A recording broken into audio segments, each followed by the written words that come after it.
Hi, this is Sherry Veronica. I did a blog on a guy who died. He was 52 years old. And when I did a Google search, you saw where Barbados had him as some sort of ambassador for Haitians to be in Barbados and that kind of stuff. This guy was born in Haiti, but from a child, he lived in Barbados. And I received word that he trafficked children, and also that he was giving away a gift that keeps on giving, and he gave it to as many women as he could, and he bragged about it, how many women he had. And someone was telling me that they were going through the comments on my YouTube channel and they saw where someone was calling me a liar. Sometimes they do that and then they delete it. They will say something and then they delete it. I'm not one to check back. I put things up and it will have to come up when I'm on the phone for me to see or maybe even respond, but I don't usually check back for people's comments. I check back on myself. I only check on myself, okay? I don't check for what people do.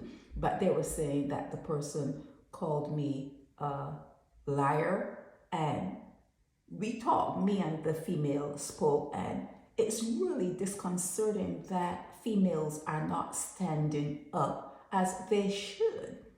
There are women out there in Barbados who received a gift from the Haitian.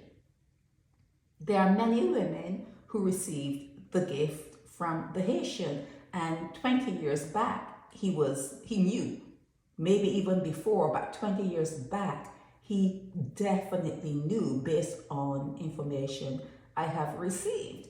So he was doing it deliberately, no repercussions. I mean, well, obviously he has died.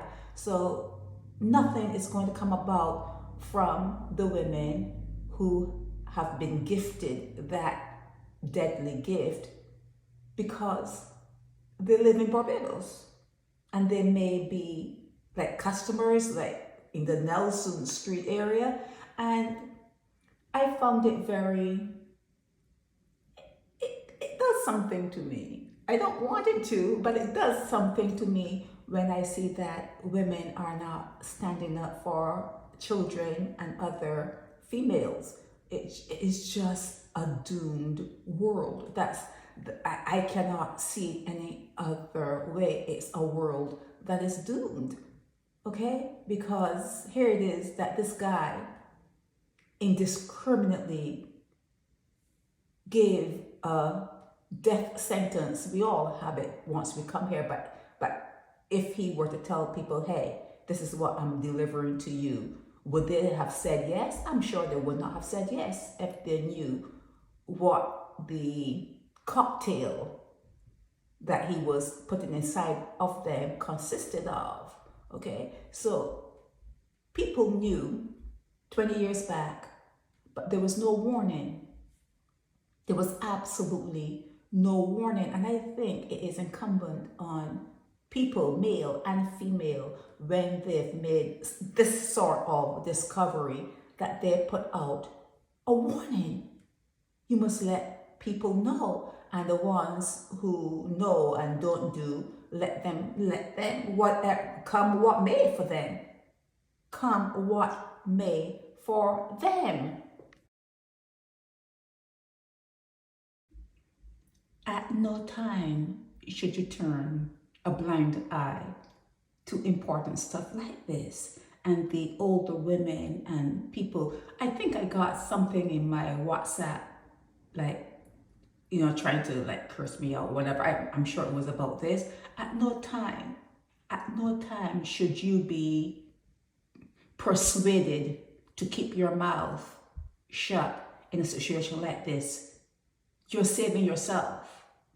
You're actually working to save yourself, okay? Someone told me that they've gone to the hospital and saw like there are warnings that are in red for the nurses that like PWA.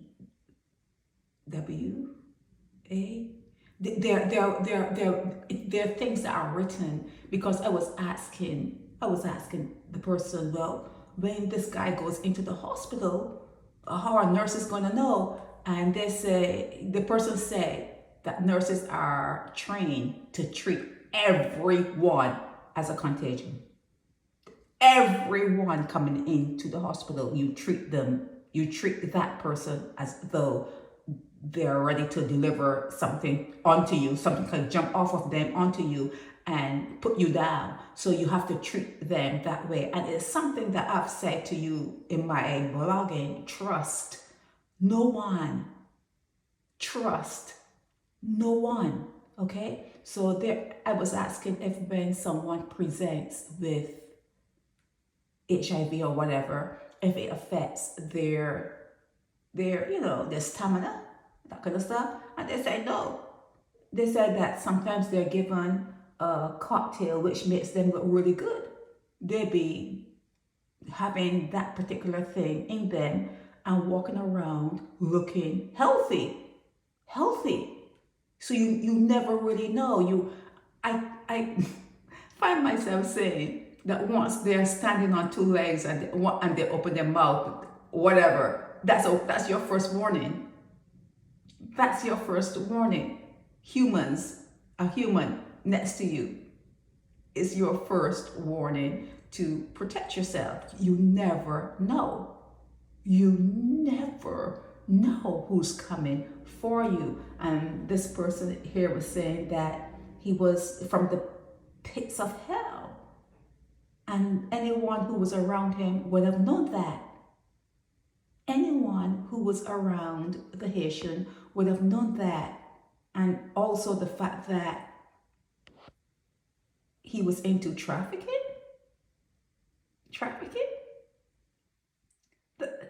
That's like slavery. And then you pretend you don't know that it still exists. You pretend you don't know when it's happening all around you.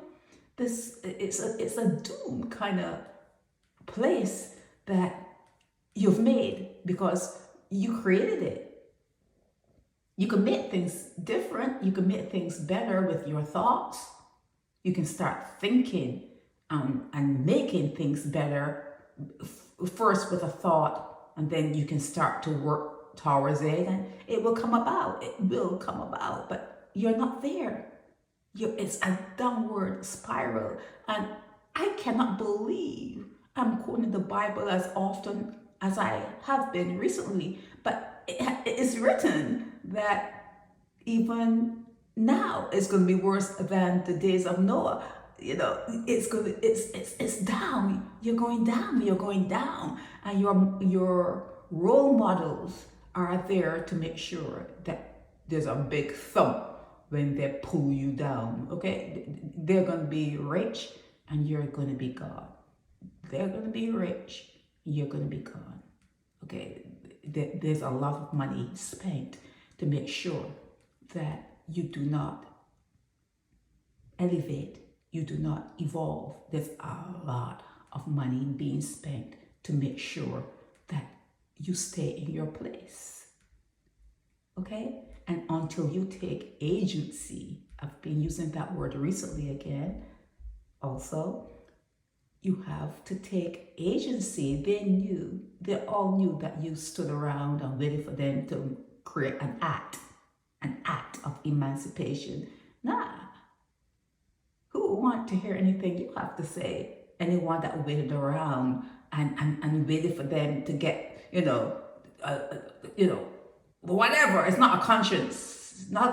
But they waited around until they were good and ready. They created an act and they absolved themselves from any, judicial prosecution.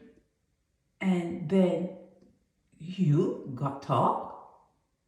You got talk for someone. You got talk for someone.